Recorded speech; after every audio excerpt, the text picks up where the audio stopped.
अध्ययन पोमोलॉजी के अंतर्गत किया जाता है। वहीं बात करें अगर जो हम पक्षियों के अध्ययन की तो ऑर्निथोलॉजी के अंतर्गत किया जाता है। कीटों के अध्ययन की बात करें तो एंटोमोलॉजी के अंतर्गत किया जाता है। वृक्षों व झाड़ियों के अध्ययन की बात करें ये किया जाता है डेंड्रोलॉजी के अंतर्गत। सर्पों के अध्ययन की बात करें तो ओफियोलॉजी के अंतर्गत। छिपकलियों का अध्ययन ध्यान रखिएगा सोरोलॉजी के। ये सारे इंपॉर्टेंट थे, इनको मैंने करा दिया।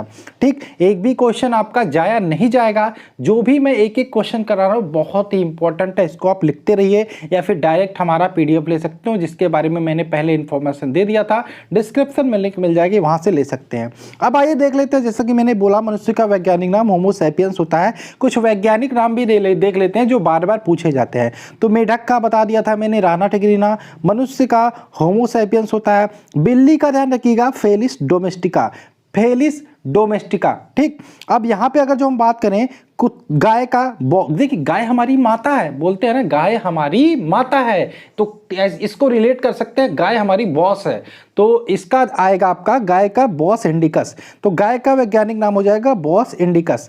मक्खी का हो जाएगा म से मक्खी, म से मस्का, म से मक्खी, म से मस्का यानी कि मस्का डोमेस्टिका।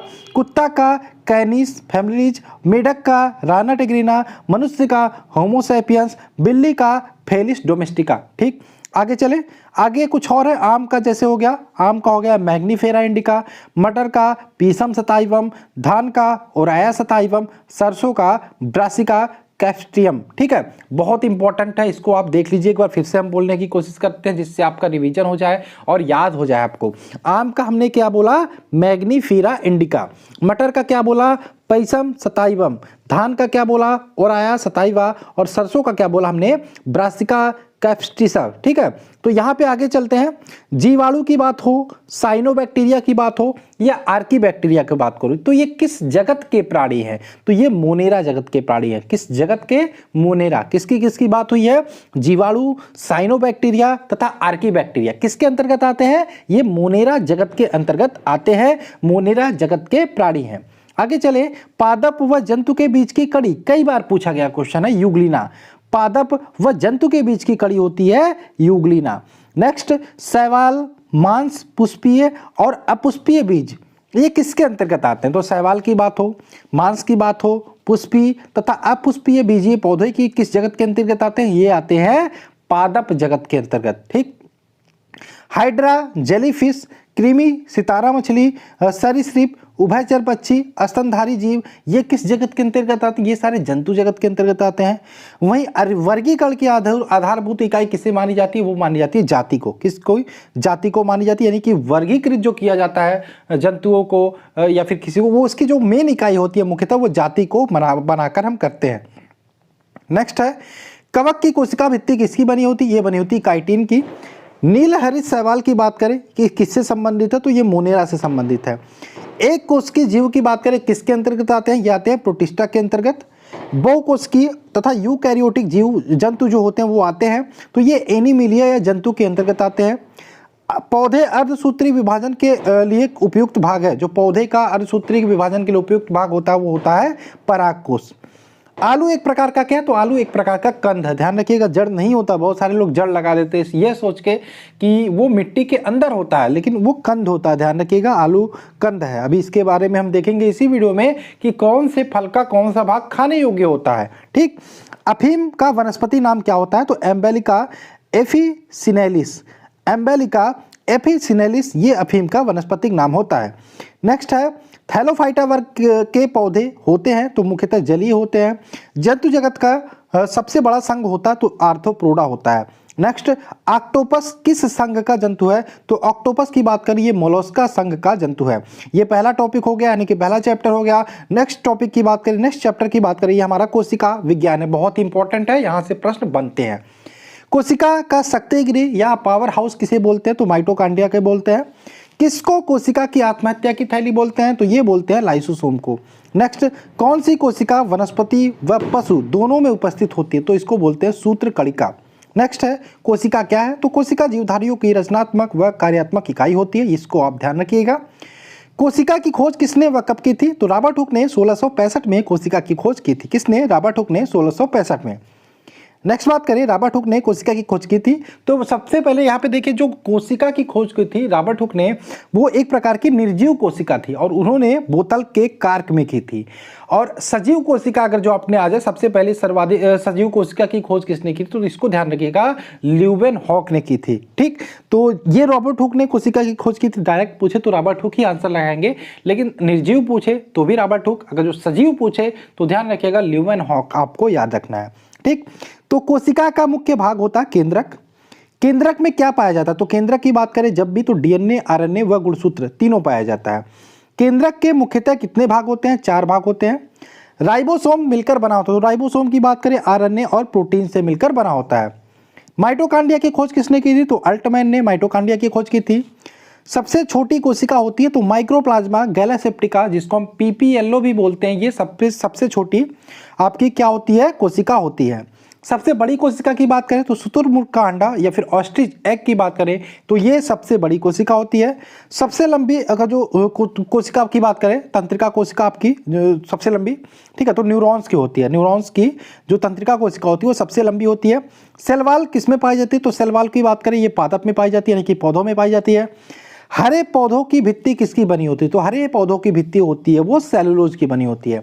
नेक्स्ट बात करें, कोशिका भित्ति का क्या कार्य है, तो कोशिका भित्ति की बात करें तो जीवाणु और कवक में कोशिका द्रव और जीवद्रव्य को बाहरी आघात से रक्षा करना, ये कोशिका भित्ति का कार्य होता है। ठीक, कोशिका में राइबोसोम की अनुपस्थिति में कौन सा कार्य नहीं होगा, अगर जो राइबोसोम की अनुपस्थिति यानी कि राइबोसोम कोशिका में अनुपस्थित नहीं होगा तो प्रोटीन का संश्लेषण नहीं होगा। आगे बात करें, जीवद्रव्य का नामकरण किसने किया था, तो जीवद्रव्य के नामकरण की बात करें पुरकिंजे ने किया था। जीवद्रव्य में कार्बनिक व अकार्बनिक और कार्बनिक यौगिकों का अनुपात होता है। अगर जो आप ये वीडियो देख रहे होंगे, क्वेश्चंस आपके सामने आ रहे होंगे, तो आपको पता होगा कितने इंपॉर्टेंट क्वेश्चन आप यहाँ पे कर रहे हो। तो जीवद्रव्य में अकार्बनिक और कार्बनिक यौगिकों का जो अनुपात होता है 81:19 होता है। कोशिका के अध्ययन को कहते हैं तो साइटोलॉजी कहते हैं। सबसे लंबी कोशिका होती है तो तंत्रिका तंत्र की कोशिका या नर्वस सिस्टम की कोशिका सबसे लंबी होती है। कोशिका सिद्धांत का प्रतिपादन किया था तो स्लाइडन तथा स्वान ने कोशिका सिद्धांत का प्रतिपादन किया था। नेक्स्ट बात करें, तारकाय या सेंट्रोसोम पाया जाता है तो ये केवल जंतुओं में पाया जाता है, जंतु कोशिका में पाया जाता है। प्रोटीन की फैक्ट्री कहा जाता है किसको, राइबोसोम को प्रोटीन की फैक्ट्री कहा जाता है। कोशिका के अणुओं का यातायात प्रबंधक किसको बोलते हैं, तो गाल्जी काय को कोशिका के अणुओं का यात्रा प्रबंधक बोलते हैं। स्तनधारियों के आरबीसी में नहीं पाया जाता तो स्तनधारियों के आरबीसी में लाइसोसोम नहीं पाया जाता। नेक्स्ट बात करें, पत्तियों का हरा रंग होता है तो पत्तियों का हरा रंग पर्णहरित या क्लोरोफिल के कारण होता है। पादप की रसोई किसे बोलते हैं, हरित लवक को बोलते हैं पादप की रसोई। नेक्स्ट बात करें, टमाटर का लाल रंग होता है लाइकोपिन के कारण टमाटर का रंग जो होता है वो लाल होता है। नेक्स्ट, पत्तियों का रंग पीला होता है तो पत्तियों के रंग के पीला की बात करें कैरोटीन के कारण होता है। ये सारे क्वेश्चन बहुत ही सिंपल आपको आते होंगे। मनुष्यों में गुणसूत्रों की संख्या होती है 23 जोड़ी गुणसूत्र होते हैं, जिसमें 22 जोड़ी जो होते हैं ऑटोसोम होते हैं और एक जोड़ी की बात करें वो सेक्स क्रोमोसोम होता है। सेक्स क्रोमो अभी हम आगे डिस्कस करेंगे, अभी छोड़ो इसके बारे में, इसमें दिया है तो खैर इसके बारे में आगे डिस्कस कर लेंगे। ठीक, तो 23 जोड़ी गुणसूत्र होते हैं। वंशागति का वाहक किसे बोलते हैं, तो गुणसूत्रों को वंशागति का वाहक बोलते हैं। डीएनए की द्विकुंडली संरचना या डबल हेलिक्स मॉडल को किसने प्रतिपादित किया था, तो वाटसन और क्रिक ने। किसने किया था, वाटसन तथा क्रिक ने। प्रोटीन बनने की अंतिम क्रिया को कहते हैं तो प्रोटीन बनने की अंतिम क्रिया को ट्रांसलेशन कहते हैं। डीएनए का पूरा नाम पूछे या आरएनए का पूरा नाम पूछे, ध्यान रखिएगा डीएनए का होता है deoxy ribo nucleic acid, RNA का पूरा नाम होता है राइबो न्यूक्लिक एसिड। ठीक, आगे चले, क्वेश्चन नंबर नेक्स्ट टॉपिक ही है जैव विकास और अनुवांशिकी। ठीक, तो सर्वप्रथम प्रकाश संश्लेषी जीव कौन थे, तो सर्वप्रथम प्रकाश संश्लेषी जीव थे साइनोबैक्टीरिया। पक्षियों का विकास हुआ था, पक्षियों के विकास की बात करें सरीसृपों से हुआ था। जल स्थलचर जीवों का विकास हुआ था तो मत्स्य वर्ग से हुआ था। नेक्स्ट, स्तनी वर्ग के जंतुओं का विकास हुआ था, ये हुआ था सरीसृपों से। नेक्स्ट बात करें, प्राचीन जीवों व पादपों के अवशेषों के अध्ययन को कहते हैं तो जीवाश्म विज्ञान बोलते हैं। नेक्स्ट, उपार्जित लक्षणों के अध्ययन को क्या कहते हैं, तो उपार्जित लक्षणों के अध्ययन को टोटोलॉजी बोलते हैं। क्या बोलते हैं, टोटोलॉजी। नेक्स्ट बात करें, उत्परिवर्तन के सिद्धांत का प्रतिपादन किया था कि ये किया था ह्यूगो डी ब्रिज ने। नेक्स्ट, वे लक्षण जो पीढ़ी दर पीढ़ी संचरित होते हैं क्या कहलाते हैं, ये कहलाते हैं आनुवंशिकी। नेक्स्ट बात करें, आनुवंशिकी के बारे में सर्वप्रथम जानकारी दी थी किसने दी थी, ग्रेगर जोहान मेंडल ने।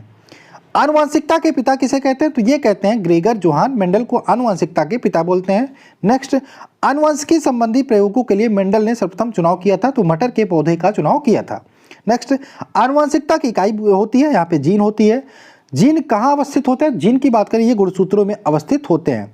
नेक्स्ट बात करें, सर्वप्रथम प्रयोगशाला में जीन के संश्लेषण करने वाले वैज्ञानिक कौन थे? तो ये थे डॉक्टर हरगोविंद खुराना। नेक्स्ट, एक जीन एक एंजाइम सिद्धांत किसने प्रतिपादित किया था? एक जीन एक एंजाइम सिद्धांत जो था वो वीडल तथा रेटम ने प्रतिपादित किया था। ध्यान रखिएगा, बहुत इंपॉर्टेंट है। वीडल तथा रेटम ने एक जीन एक एंजाइम सिद्धांत प्रतिपादित किया था। जीन का वर्तमान नाम देने वाले वैज्ञानिक थे, तो जीन का वर्तमान नाम देने वाले वैज्ञानिक थे कौन थे? जोहानसन। कोशिका में पाया जाने वाला आनुवंशिक पदार्थ क्या होता है? तो कोशिका में पाया जाने वाला आनुवंशिक पदार्थ होता है डीएनए। प्रयोगशाला में डीएनए का संश्लेषण किसने किया था? तो खुराना ने किया था। किसने? खुराना ने। माता पिता के गुणसूत्रों की उनकी संतानों में किसके द्वारा स्थानांतरित होती है? तो अभी हमने बात किया था नेक्स्ट वीडियो में, ठीक है। तो ये होता है गुणसूत्रों द्वारा। मनुष्य में द्विगुणित क्रोमोसोम की संख्या होती है तो 23 जोड़ी, जोड़ी की बात हो रही है 23 जोड़ी। अगर जो सिंगल में पूछे तो कुल 46, कुल गुणसूत्रों की संख्या 46 होती है। अब यहाँ पे हमने बोला था आपको कि 23 जोड़ी होती है टोटल, 22 जोड़ी होता है ऑटोसोम, ये तो मेल हो या फीमेल समान होता है, और एक जोड़ी होता है आपका जिसको हम बोलते हैं सेक्स क्रोमोसोम। अब इस एक जोड़ी की अगर जो हम बात करें, इसमें अगर जो XX निकल के आ गया तो आप कहोगे लड़की होगी, और XY हो गया तो लड़का होगा। इसको आप ध्यान रखिएगा, ठीक। तो XX होगा, XY होगा तो लड़का होगा, नर का गुणसूत्र सम्मिलित होगा, XX होगा तो मादा होगी, ठीक। ये आप ध्यान रखिएगा। आगे चले, क्वेश्चन नंबर 24 है, बच्चे का लिंग निर्धारण के लिए उत्तरदायी क्रोमोसोम होता है, पिता का क्रोमोसोम होता है।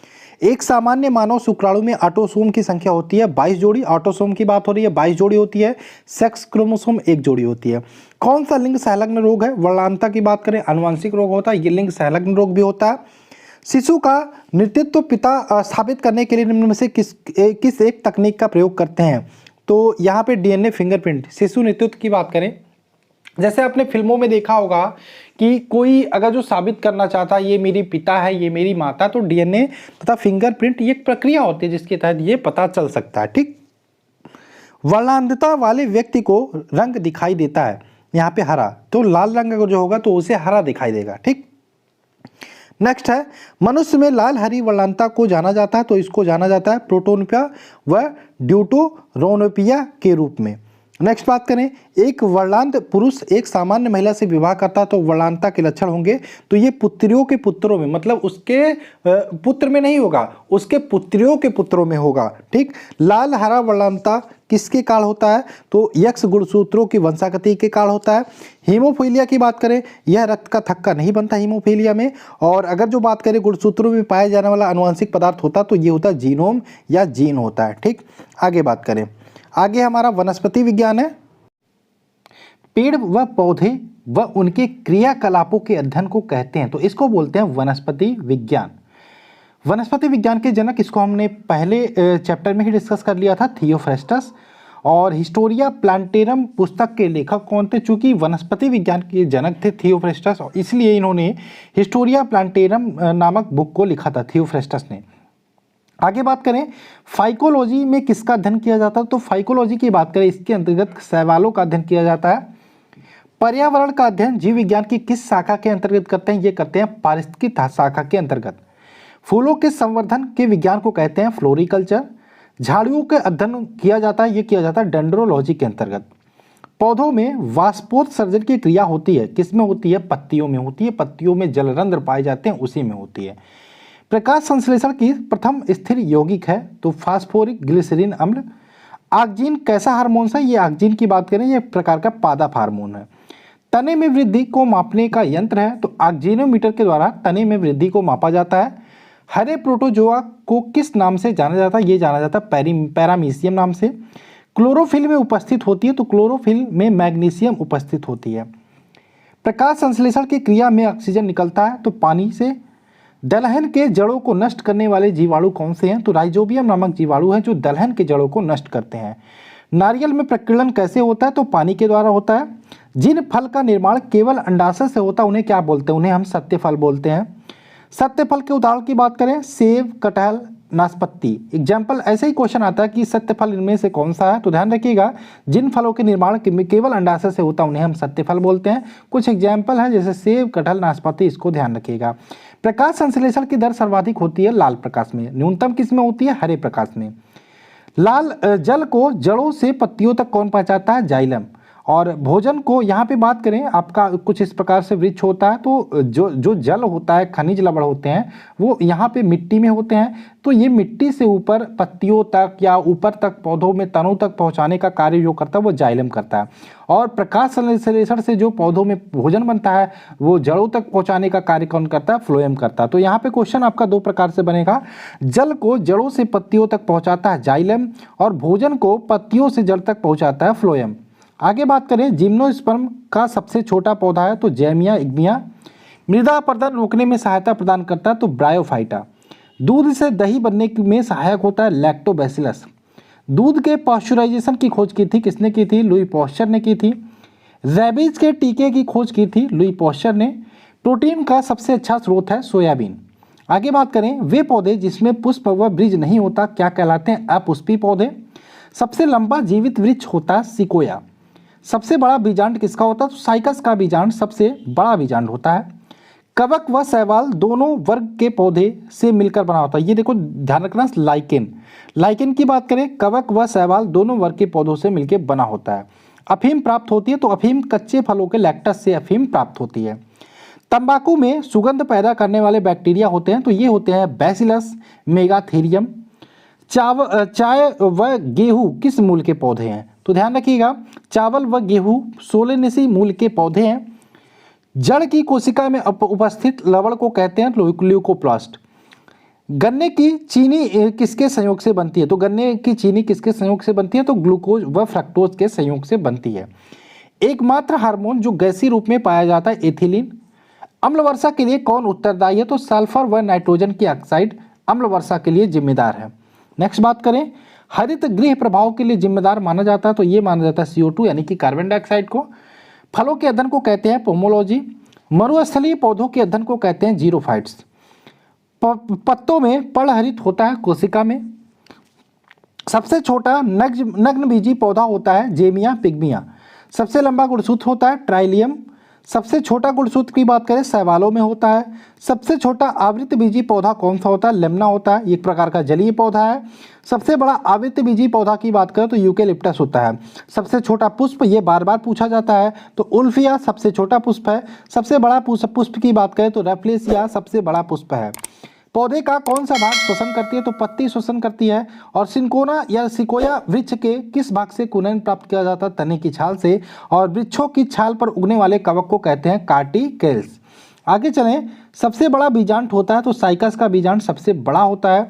और अगर जो हम बात करें इसी साइकस के जो तने मंड होता है उससे हम साबूदाना प्राप्त करते हैं, इसको भी आप ध्यान रखिएगा। भारतीय वनस्पति सर्वेक्षण का मुख्यालय, संस्थान का मुख्यालय कहाँ है, कोलकाता में। हाइड्रोपोनिक्स संबंधित है तो मिट्टी के बिना पौधों की वृद्धि, ये किसके अंतर्गत करते हैं, हाइड्रोपोनिक्स के अंतर्गत करते हैं। वन अनुसंधान संस्थान कहाँ स्थित है, देहरादून में।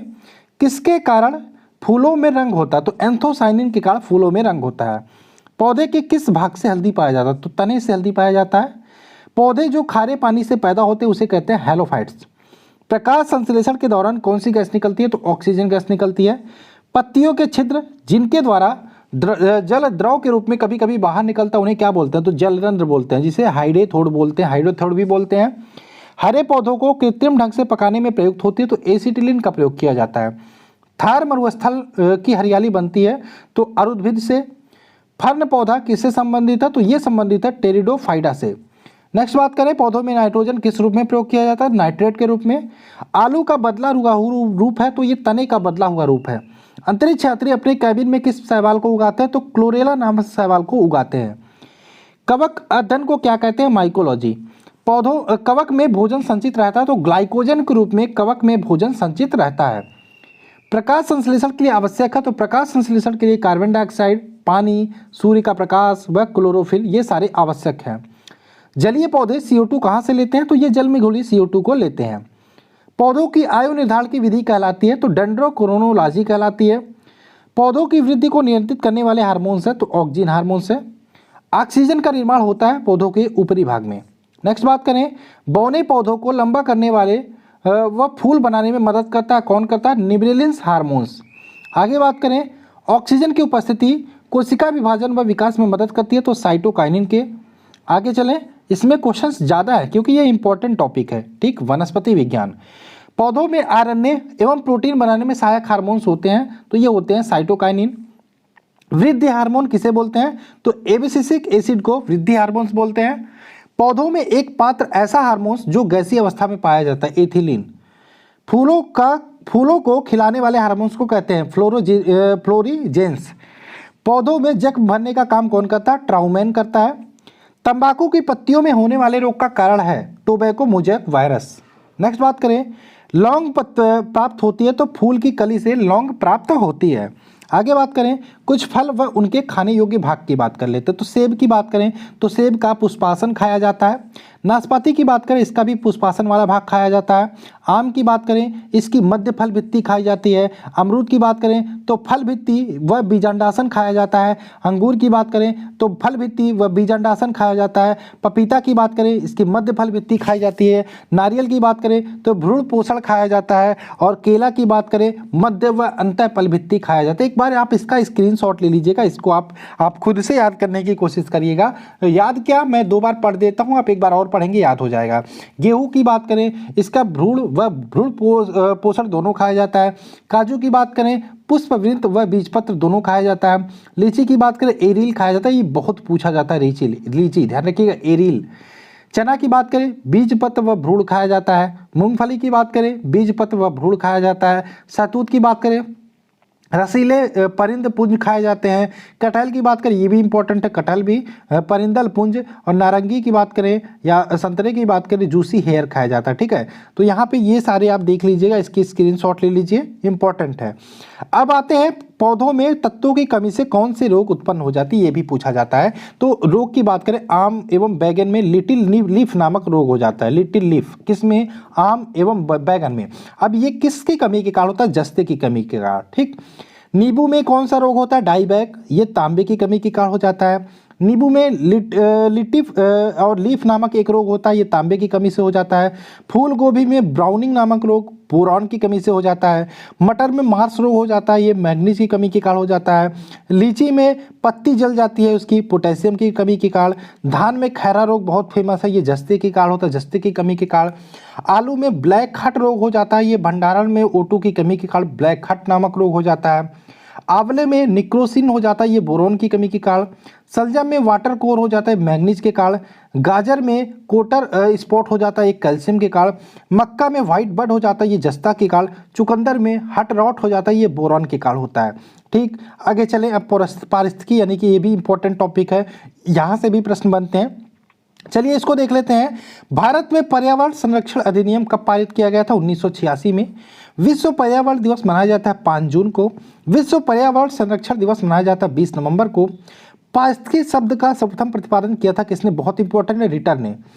पारिस्थितिकी निम्न में किसके बीच पारस्परिक संबंध को दर्शाती है? तो जीव व वातावरण के बीच पारस्परिक संबंध को दर्शाती है। पारिस्थितिकी तंत्र शब्दावली किसने प्रस्तुत की थी? टेंसले ने। पारिस्थितिकी तंत्र के 2 घटक कौन कौन से हैं? तो जैविक घटक और अजैविक घटक। किसी पारिस्थितिकी तंत्र में ऊर्जा के प्रवाह की श्रृंखला क्या कहलाती है? तो उत्पादक, उपभोक्ता और अपघटक, ये 3 श्रृंखला, ये प्रवाह की श्रृंखला कहलाती है। परितंत्र में ऊर्जा का प्राथमिक व या मुख्य स्रोत होता है, तो ये होता है सूर्य का प्रकाश। वायु एवं जल की क्रिया द्वारा भूमि का कटाव क्या कहलाता है? अपरदन कहलाता है। मुख्यतः मैंग्रोव वाली ज्वारीय वन कहाँ पाए जाते हैं? तो ये पाए जाते हैं सुंदरबन डेल्टा में। मैंग्रोव वनस्पति का मुख्य घटक होता है, तो राइजोफोरा मैंग्रोव वनस्पति का मुख्य घटक होता है। समुद्र के किनारे के वनस्पति क्या कहलाती है? तो ये कहलाती है लवणोद्भिद वनस्पति। वे घटक जो अपना भोजन स्वयं बनाते हैं, ये कहलाते हैं उत्पादक। वे घटक जो उत्पाद द्वारा बनाए भोजन का उपयोग करते हैं, ये कहलाते हैं उपभोक्ता। उपभोक्ता कितने प्रकार के होते हैं? ये 3 प्रकार के होते हैं, ठीक। बात करें प्राथमिक उपभोक्ता के उदाहरण, तो प्राथमिक उपभोक्ता में आपके गाय, भैंस, बकरी आ जाती है, ये इकोलॉजी बहुत इंपॉर्टेंट है, ठीक है। द्वितीय उपभोक्ता के अंतर्गत बात करें, ये आपके लोमड़ी, भेड़िया, मोर आ जाती है। तृतीय उपभोक्ता की बात करें, आपका बाघ, शेर, चीता आदि आ जाते हैं। कवक व जीवाणु किस वर्ग के अंतर्गत आते हैं? अपघटक वर्ग के अंतर्गत। हाइड्रोफाइट कहते हैं तो ये जलीय पौधों को हाइड्रोफाइट बोलते हैं। पारिस्थितिक संतुलन बनाए रखने के लिए भारत में वन क्षेत्र कितने अनुपात में होना चाहिए? तो 33.3% के अनुपात में होना चाहिए। और विश्व का सबसे अधिक तेजी से बढ़ने वाला जल पादप कौन है? तो जल हायसिन विश्व का सबसे तेजी से बढ़ने वाला जल पादप होता है। आगे बात करें प्रदूषण यानी कि पोल्यूशन वाला चैप्टर भी देख लेते हैं। तो वायु प्रदूषण के संदर्भ में पीएम का देखो, पीएम को जब भी बात करें PM 2.1 तो पीएम का फुल फॉर्म होता है पर्टिकुलर मैटर या कणकीय पदार्थ। केंद्रीय प्रदूषण नियंत्रण बोर्ड कहाँ स्थित है? दिल्ली में। भारतीय वन प्रबंधन संस्थान भोपाल में स्थित है। राष्ट्रीय विज्ञान औद्योगिक संस्थान की बात करें, ये आपका फरीदाबाद में स्थित है। आपको याद होगा भोपाल, आपको याद कहाँ होगा? 1984 की बात है, 1984 की बात है, मुझे भी नहीं याद होगा, शायद मैं पैदा भी नहीं हुआ था। मेरा खुद डेट ऑफ बर्थ 1985 है, 1995 है। तो 3 दिसंबर 1984 एक काला दिन कह सकते हैं भोपाल गैस त्रासदी, ठीक है। तो इसमें जो केमिकल फैक्ट्री थी उसमें गैस लीकेज हुई थी जिससे बहुत सारे लोग मारे गए थे। तो इसमें कौन सी गैस लीकेज हुई थी, बार बार पूछा जाता है, मिथाइल आइसोसाइनेट। वायु प्रदूषण के मुख्य कारण होते हैं, तो वायु प्रदूषण के मुख्य कारण जो गैस होते हैं वो carbon monoxide, sulphur dioxide, hydrogen sulphide, hydrogen fluoride, nitrogen के ऑक्साइड और अमोनियम, ये आपके वायु प्रदूषण के मुख्य कारण होते हैं। नेक्स्ट बात करें, विश्व पर्यावरण दिवस मनाया जाता है तो 5 जून को विश्व पर्यावरण दिवस मनाया जाता है। ओजोन दिवस कब मनाते हैं? 16 सितंबर को। ध्वनि प्रदूषण कब होता है? जब ध्वनि 80 डेसिबल से ऊपर हो तो हम उसको ध्वनि प्रदूषण मानते हैं। चूंकि WHO के अनुसार ये कहा जाता है, ये जारी किया जाता है, ठीक है। सबसे ज़्यादा जल प्रदूषण होता है शहरीकरण से। जल प्रदूषण की जांच की जाती है तो BOD द्वारा, यानी कि बायोकेमिकल ऑक्सीजन डिमांड, जल में घुली ऑक्सीजन की मात्रा के हिसाब से जांची जाती है कि जल में कितना प्रदूषण है। जल प्रदूषण कब होता है? तो जब जल में O2 की मात्रा कम हो जाती है, ऑक्सीजन की मात्रा कम हो जाती है, तब उस स्थिति को जल प्रदूषित मानते हैं, ठीक। वायु प्रदूषण से सबसे ज्यादा होता है, तो वायु प्रदूषण सबसे ज्यादा 60% होता है वाहनों के धुएं से। जमीन से निकलने वाले ईंधन को कहते हैं जीवाश्म ईंधन। सबसे हानिकारक प्रदूषित गैस होती है तो कार्बन मोनोऑक्साइड, ठीक। अम्लीय वर्षा होती है तो सबसे ज्यादा जो अम्लीय वर्षा होती है सल्फर डाइऑक्साइड के कारण होता है तथा नाइट्रोजन डाइऑक्साइड, इन दोनों के कारण होता है। ग्रीन मफल का इस्तेमाल करते हैं तो ध्वनि प्रदूषण कम करने के लिए ग्रीन मफल का इस्तेमाल करते हैं। रेडियो एक्टिव से कहाँ प्रदूषण होता है? तो जल, वायु, जमीन, यानी कि तीनों जगहों पे रेडियो एक्टिविटी से प्रदूषण होता है। सबसे खतरनाक रेडियो एक्टिव तत्व है तो स्ट्रोंटियम 90 सबसे खतरनाक रेडियो एक्टिव तत्व माना जाता है। जेट प्लेन से निकलने वाला प्रदूषण किस श्रेणी में आता है? तो एरोसॉल श्रेणी में आता है। जेट प्लेन में धुएं में गैस होती है तो CFC यानी कि क्लोरोफ्लोरोकार्बन और N2O। सूर्य से आने वाली हानिकारक पराबैंगनी किरणों से होता है त्वचा कैंसर, और इन किरणों से कौन रोकता है आने से? Ozone layer. हरित गैसें होती है तो CFC, CO2, CH4, NO2, ये सारे हरित गैसें होती हैं। ग्रीन हाउस की सबसे मुख्यतः गैस है तो CO2 यानी कि कार्बन डाइऑक्साइड। किस प्रदूषण के कारण मनुष्य की तंत्रिका तंत्र प्रभावित होती है? सीसा के कारण। सीसा के प्रदूषण के कारण मनुष्य की तंत्रिका तंत्र प्रभावित होती है। कौन सा प्रदूषण मनुष्य में रक्तदाब को बढ़ाता है, वह हृदय रोग पैदा करता है? तो कैडमियम। लोहे की खान में काम करने वाले मजदूर किस रोग के कारण ग्रसित हो जाते हैं? तो सिलिका के कारण यहाँ पे रोग से ग्रसित हो जाते हैं। तो ये था आपका प्रदूषण का टॉपिक के कुछ इंपॉर्टेंट प्रश्न। अब हम आते हैं प्राणी विज्ञान। प्राणी विज्ञान भी बहुत इंपॉर्टेंट टॉपिक, आइए इसके क्वेश्चन को डिस्कस करते हैं। तो प्राणी विज्ञान में पहला प्रश्न आपके सामने है, जंतुओं तथा उनके क्रियाकलापों के अध्ययन करते हैं। तो प्राणी विज्ञान के अंतर्गत जंतुओं व उनके क्रियाकलापों का अध्ययन करते हैं। एक कोशिकीय प्राणी किस संघ में आते हैं? तो एक कोशिकीय प्राणी संघ प्रोटोजोआ के अंतर्गत आते हैं। नेक्स्ट है, संघ पेरिफेरा के सभी जंतु पाए जाते हैं तो खारे पानी में। किसमें? खारे पानी में। नेक्स्ट, संघ पेरिफेरा के उदाहरण है तो संघ पेरिफेरा की बात करें तो साइकन, मेथेनिया, स्पंज, ये सारे संघ पेरिफेरा के उदाहरण है। नेक्स्ट बात करें, संघ सैलिन्ट्रेटा कैसे प्राणी होते हैं? तो ये जलीय द्विस्तरीय प्राणी होते हैं। नेक्स्ट, संघ सिलेंट्रेटा के प्राणी के कुछ उदाहरण, तो इसके उदाहरण की बात करें तो हाइड्रा हो गया, जेलीफिश, सी एनीमोन, मूंगा, ये सारे संघ सेलिंट्रेटा के उदाहरण हैं। केचुआ किस संघ के प्राणी हैं? तो केचुआ की बात करें तो संघ एनिलिडा के प्राणी हैं। केचुआ में हृदय होती है तो केचुआ में हृदय की बात करें 4 जोड़ी हृदय पाई जाती है। नेक्स्ट, आर्थ्रोपोडा संघ के देह गुहा कहलाती है तो हीमोसिल। आर्थ्रोपोडा प्रायः होते हैं तो आर्थ्रोपोडा की बात करें एक लिंगी व निषेचन शरीर, इनके अंदर जो निषेचन होता है वो शरीर के अंदर होता है। तो आर्थ्रोपोडा की बात करें ये एक लिंगी होते हैं, सबसे पहले ये ध्यान रखिएगा, तथा निषेचन जो होता है इनके अंदर शरीर के अंदर होता है। नेक्स्ट है आर्थ्रोपोडा संघ के उदाहरण होते हैं, तो आर्थ्रोपोडा संघ के उदाहरण होते हैं तिलचट्टा, झींगा मछली, केकड़ा, खटमल, मक्खी, मच्छर, मधुमक्खी, टिड्डा आदि, ये सारे आर्थ्रोपोडा संघ के उदाहरण होते हैं। नेक्स्ट बात करें काकरोच में हृदय कच्छ होते हैं, तो काकरोच में बात करें 13 हृदय कच्छ होते हैं। संघ इकाइनोडर्मेटा के सभी प्राणी प्रायः होते हैं, तो ये होते हैं प्रायः समुद्री।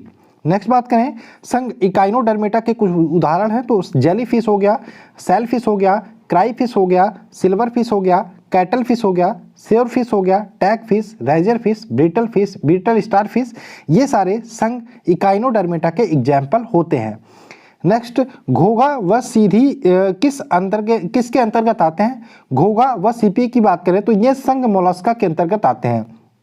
नेक्स्ट समुद्री घोड़ा की बात की जाती है बार बार, ये किस संघ के अंतर्गत आते हैं, किस वर्ग के अंतर्गत आते हैं? तो ये संघ कॉर्डेटा के अंतर्गत आते हैं। सरीसृप किस के वर्ग के प्राणी हैं? तो सरीसृप वर्ग की बात करें तो छिपकली, सांप, घड़ियाल, कछुआ आदि ये सारे सरीसृप वर्ग के अंतर्गत आते हैं। विश्व की एकमात्र जहरीली छिपकली कौन सी है? तो हीलोडर्मा विश्व की एकमात्र जहरीली छिपकली होती है। उड़ न सकने वाले पक्षी कौन सी हैं? तो कीवी व एमू ये उड़ न सकने वाले पक्षी होते हैं। सबसे छोटा पक्षी होता है हमिंग बर्ड, सबसे बड़ा जीवित पक्षी है शुतुरमुर्ग। नेक्स्ट बात करें स्तनधारी वर्ग में सबसे ज़्यादा तापमान होता है तो बकरी का, ये होता है 39 डिग्री सेंटीग्रेड। नेक्स्ट बात करें स्तनधारी वर्ग में को कितने उपवर्गों में बांटा गया है? तो 3 उपवर्गों में बांटा गया है, एक तो प्रोटोथेरिया, यूथेरिया, मेटाथेरिया। नेक्स्ट बात करें अंडे देने वाले स्तनधारी होते हैं तो ये होते हैं प्रोटोथेरिया, एक तो एकिडना और एक तो प्लेटिपस।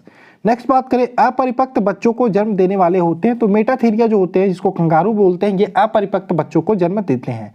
नेक्स्ट पूर्ण विकसित शिशुओं को जन्म देते हैं तो यूटिथिया मनुष्य ये जो होते हैं, यूथिटी जो मनुष्य होते हैं जिसको यूथिटी को ही मनुष्य बोलते हैं, ये पूर्ण विकसित शिशुओं को जन्म देते हैं। उपकला ऊतक के क्या कार्य होते हैं? तो यह शरीर के अंतरंगों को चोटों से बचाता है। क्या उपकला ऊतक? नेक्स्ट बात करें संयोजी ऊतक का कार्य क्या होता है? तो संयोजी ऊतक का कार्य होता है शरीर के अन्य ऊतकों तथा अंगों को आपस में जोड़ने का कार्य। मानव शरीर में मांसपेशियों की संख्या होती है तो ध्यान रखिएगा 639 मांसपेशियां होती हैं। नेक्स्ट मानव शरीर की सबसे बड़ी मांसपेशी होती है तो ग्लूटियस मैक्सिमस, ये इसे हम कूल्हे की मांसपेशी बोलते हैं, यह मानव शरीर की सबसे बड़ी मांसपेशी होती है। नेक्स्ट मानव शरीर की सबसे छोटी मांसपेशी होती है स्टैपिडियस मानव शरीर की सबसे छोटी मांसपेशी होती है। नेक्स्ट तंत्रिका ऊतक को किस नाम से जानते हैं? तो इसे चेतना ऊतक के नाम से भी जानते हैं। नेक्स्ट मानव रक्त क्या है? तो एक तरल संयोजी ऊतक होता है। मानव रक्त की मात्रा शरीर के भीतर भार का लगभग कितना होता है? 7%। मनुष्य के रक्त का पीएच मान होता है 7.4 जो एक क्षारीय होता है। एक वयस्क, देखो इसमें एक्स्ट्रा चीज़ें भी हम बताने की सोच रहे थे लेकिन एक्स्ट्रा अगर जो हम बताने लगे अम्लीय, क्षारीय तो बहुत लंबा वीडियो हो जाएगा, इसलिए जो भी है इंपॉर्टेंट वन लाइनर है इसको आप करते रहिए, ठीक। एक वयस्क मनुष्य में औसत रक्त की मात्रा होती है 5 से 6 लीटर। अब अगर जो हम ब्लड की बात करें तो इसमें प्लाज्मा भी होता है, रुधिराणु होता है यानी कि ब्लड क्रपल्स भी होता है। और प्लाज्मा की बात करें तो यह रक्त की अजीवित तरल भाग होता है और जो शेष होता है वो 45 भाग वो रुधिराणु होता है। प्लाज्मा में बात करें 55% रक्त होता है और 60% प्लाज्मा ये होता है, ठीक है। और बात करें रुधिराणु के, इसके 3 भाग होते हैं। रुधिराणु में बात करें तो इसके 3 भाग होते हैं, एक तो आरबीसी जिसे लाल रक्त कणिका बोलते हैं, रेड ब्लड करप्सल्स बोलते हैं, एक तो श्वेत रक्त कणिका होती है जिसे व्हाइट ब्लड करप्सल्स बोलते हैं, एक तो रक्त बिंबाणु यानी कि प्लेटलेट्स बोलते हैं। ये 3 भाग होते हैं रुधिराणु के। वहीं प्लेटलेट्स की बात करें इसमें 90% भाग जो होता है वो जल होता है, 7% प्रोटीन का होता है और 0.9% में लवण व ग्लूकोज शेष होता है। प्लाज्मा की बात करें, प्लाज्मा के कार्य की तो ये पचे हुए भोजन एवं हार्मोन्स को अन्य भागों में पहुंचाता होता है। अब बात करें आरबीसी की, ठीक है। तो आरबीसी की बात करें इसका निर्माण कहाँ पे होता है? तो अस्थि मज्जा में इसका निर्माण होता है। आरबीसी की मृत्यु की बात करें तो यकृत में होता है, प्लीहा में होता है, ये दोनों ध्यान रखिएगा। आरबीसी में केंद्रक नहीं होता तो वो यहाँ पे बात करें, ठीक है, ये आरबीसी में केंद्रक नहीं होता ये आपको बताना है, तो यहाँ पे ध्यान रखिएगा इसका अपवाद होता है, ठीक है। आरबीसी में केंद्रक नहीं होता ये आप ध्यान रखिएगा। क्या आरबीसी जो रेड ब्लड करप्सल्स होता है उसमें केंद्रक नहीं पाया जाता है, लेकिन इसमें अपवाद दो होते हैं, अपवाद ही पूछा जाता है। तो ऊंट व लामा इनके आरबीसी में केंद्रक पाया जाता है, ठीक। आरबीसी के जीवन काल की बात करें तो 120 दिन होता है। लाल रक्त का रंग लाल होता है तो हिम नामक हीमोग्लोबिन, हीमोग्लोबिन में हिम नामक रंजक पाया जाता है, इसी के कारण हमारा जो ब्लड होता है, ये रक्त होता है, उसका रंग लाल होता है। हीमोग्लोबिन में पाया जाने वाला लौह यौगिक कौन सा होता है? हीमैटिन। आरबीसी का मुख्य कार्य क्या है? तो शरीर के हर भाग में ऑक्सीजन पहुंचाना व कार्बन डाइऑक्साइड वापस ले जाना, ये आरबीसी का मुख्य कार्य होता है। नेक्स्ट, शरीर में रक्त छिड़ता हो जाती है किसके कारण? हीमोग्लोबिन की कमी के कारण। आरबीसी की संख्या ज्ञात की जाती है तो हीमोसाइटोमीटर से। नेक्स्ट, श्वेत रक्त कणिका या व्हाइट ब्लड क्रप्सल्स, इसको बोलते हैं डब्ल्यूबीसी। डब्ल्यूबीसी का निर्माण होता है अस्थि मज्जा में। डब्ल्यूबीसी की जीवन काल होता है 2 से 4 दिन और इसकी मृत्यु कहाँ होती है? रक्त में ही इसकी मृत्यु हो जाती है। डब्ल्यूबीसी का मुख्य कार्य होता है शरीर के रोगों को संक्रमण से बचाना। ठीक, शरीर को रोगों के संक्रमण से बचाना। रक्त बिंबाणु या ब्लड प्लेटलेट्स की बात करें, इसका जीवन काल 3 से 5 दिन होता है, ये भी ध्यान रखिएगा। रक्त बिंबाणु का मुख्य कार्य क्या होता है? तो रक्त का थक्का बनाने में मदद करना रक्त बिंबाणु का मुख्य कार्य होता है। नेक्स्ट, रक्त बिंबाणु का मुख्य गुण होता है तो इसमें केंद्रक नहीं होता, वह इसका निर्माण अस्थि मज्जा में होता है। ये किसका गुण होता है? रक्त बिंबाणु का मुख्य गुण होता है। नेक्स्ट, डेंगू ज्वर होने से शरीर पर क्या प्रभाव पड़ता है? तो शरीर में प्लेटलेट्स की कमी हो जाती है। क्या होने से? डेंगू ज्वर होने से। नेक्स्ट बात करें, हमारे शरीर में रक्त हमारे शरीर में ताप को नियंत्रित करने का काम करता है, इसको भी ध्यान रखिएगा। और शरीर को रोगों से रक्षा भी करता है कौन? रक्त। रक्त की बात करें, रक्त का थक्का बनाने में सहायक विटामिन कौन सा होता है? विटामिन के। और रक्त का थक्का बनाने के लिए महत्वपूर्ण प्रोटीन की बात करें तो फाइब्रिनोजेन प्रोटीन महत्वपूर्ण होता है रक्त का थक्का जमाने में। मानव में रक्त के समूहों की खोज की थी तो कार्ल लैंडस्टीनर ने खोज की थी। मनुष्य में रक्त की भिन्नता का मुख्यतः कारण क्या होता है? तो आरबीसी में पाई जाने वाली ग्लाइकोप्रोटीन के कारण रक्त ब्लड जो होती है वो अलग अलग या क्या होता है, आपने देखा होगा blood A group, B group, C group, तो ये भिन्नता जो होती है वो रक्त में पाई जाने वाले ग्लाइकोप्रोटीन के कारण होती है। एंटीजन कितने प्रकार के होते हैं? दो प्रकार के होते हैं, 2 एंटीजन ए, एंटीजन बी। ठीक है, 2 प्रकार के एंटीजन, एक एंटीजन ए, एंटीजन बी। मनुष्य में कितने प्रकार के रुधिर वर्ग होते हैं? 4 प्रकार के, ए बी और ओ। नेक्स्ट, किस रक्त समूह को सर्वदाता कहते हैं? रक्त समूह ओ। सर्वग्राही रक्त समूह किसको कहते हैं? तो ए बी रक्त समूह को सर्वग्राही बोलते हैं। ऊंचाई पर जाने पर क्या होता है? आरबीसी का आकार जो होता है वो बढ़ जाता है। रुधिर को वाहिनियों में जमने से रोकता है, कौन रोकता है? हिपैरिन। रक्त वर्ग की खोज के लिए लैंडस्टीनर को नोबेल मिला, कब मिला था? 1930 में। नेक्स्ट बात करें, शरीर का रुधिर बैंक किसको कहते हैं? तो प्लीहा को शरीर का रुधिर बैंक बोलते हैं। शरीर में एंटीबॉडी का निर्माण करती है तो लिम्फोसाइट कोशिकाएं शरीर में एंटीबॉडी का निर्माण करती हैं। नेक्स्ट, प्लेटलेट्स को किस नाम से जानते हैं? तो थ्रोम्बोसाइट नाम से भी प्लेटलेट्स को जानते हैं। रुधिर को किस तापमान पर रखा जाता है? तो 4 डिग्री सेंटीग्रेड पर रखा जाता है। नेक्स्ट बात करें, रुधिर का अध्ययन किसके अंतर्गत करते हैं? तो हीमेटोलॉजी के अंतर्गत रुधिर का अध्ययन करते हैं। नेक्स्ट, एक स्वस्थ मनुष्य एक बार में कितना रुधिर दान कर सकता है? तो 450 ml, 1 यूनिट की बात करें, देखो 1 यूनिट दान कर सकता है। अब 1 यूनिट जो ब्लड होता है उसमें कितना ml होता है? 450 ml।